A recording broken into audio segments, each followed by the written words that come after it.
fraud supported by the United States of America.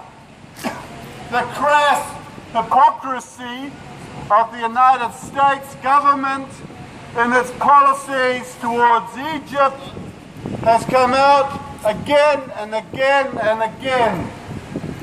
The United States government, which claims to be on the side of freedom and democracy around the world, was on the side of military dictatorship in Egypt for decades.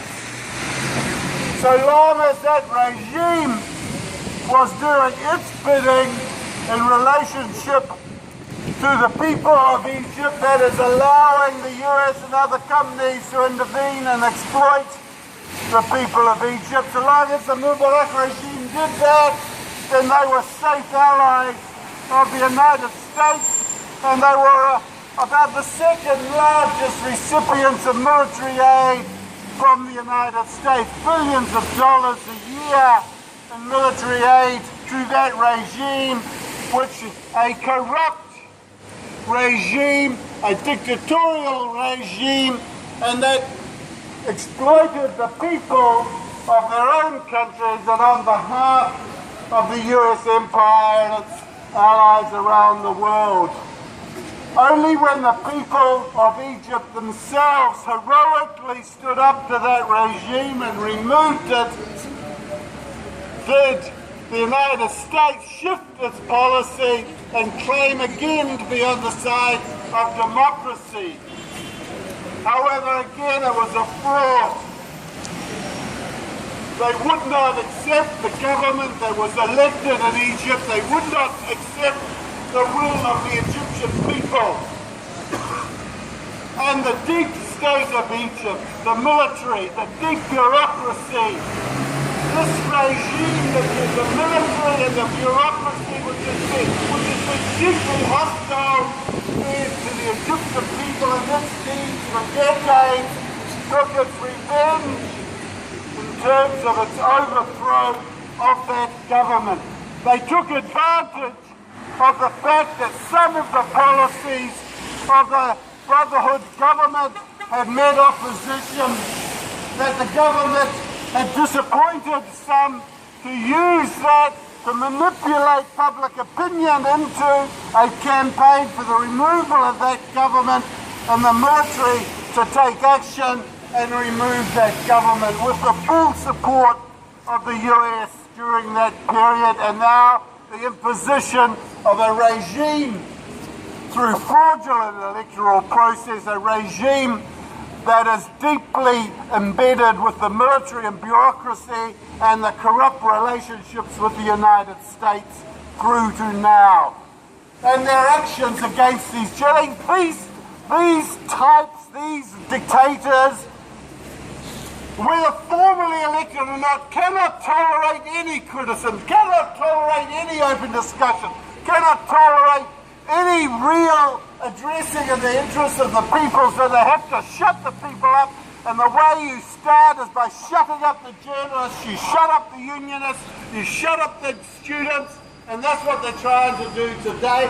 We have to, in standing in solidarity with these journalists, also stand in solidarity with everyone in Egypt fighting for democracy and freedom and social justice today. Got it.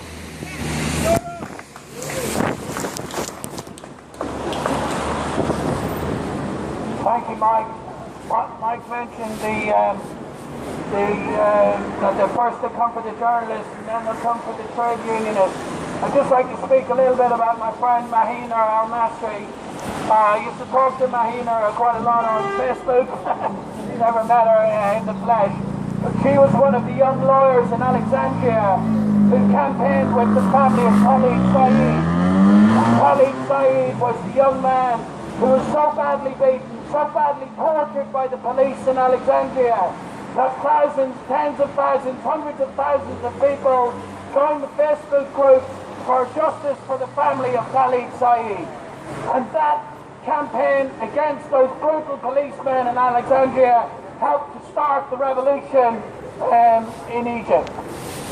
Mahienour organised the protest at the retrial of the policemen who killed Khalid Saeed, who were set free, and she organised a protest outside that police station saying that they're setting free the criminals who started the revolution in Egypt.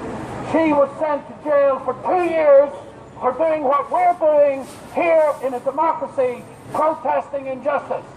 So it's not true what the enemies of democracy are saying, the people who are attacking the people who came here today, that we're all dupes of the Brotherhood. I'm not a Muslim, but I stand with Muslim people when they're being oppressed. I'm not a liberal, but I stand with liberal people when they're being oppressed. And I'm not a Jewish person, but I stand with Jewish people if they're being oppressed. But what they are doing is first they came for the Muslims, now they're coming for the journalists, then they come for the socialists, and then there is no democracy. There is just the military in power in Egypt again. Remember what the people fought for when we went to Tahrir Square. There's still the things that Egyptian people need today, and that's bread, that's justice, and that's freedom. And none of those things El-Sisi has given to the people now. That's why the revolution will come back. That's why it's so important what we're doing today, taking this movement back to the streets. Because all around the world, this dictatorship has now shown its true face by closing down the Al Jazeera voice, the one few of the channels that actually told the truth about what was happening. I would just like to invite up some of our Egyptian brothers and sisters to speak. Sorry, brother.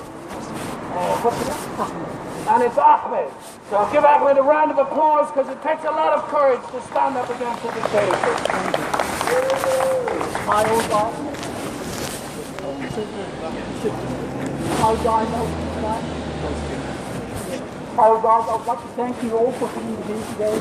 Arabs and non-Arabs support us in our case in Egypt, and I would like to confirm that we are all here to condemn the perpetuated series of suppressive practices that are being exercised by the Egyptians.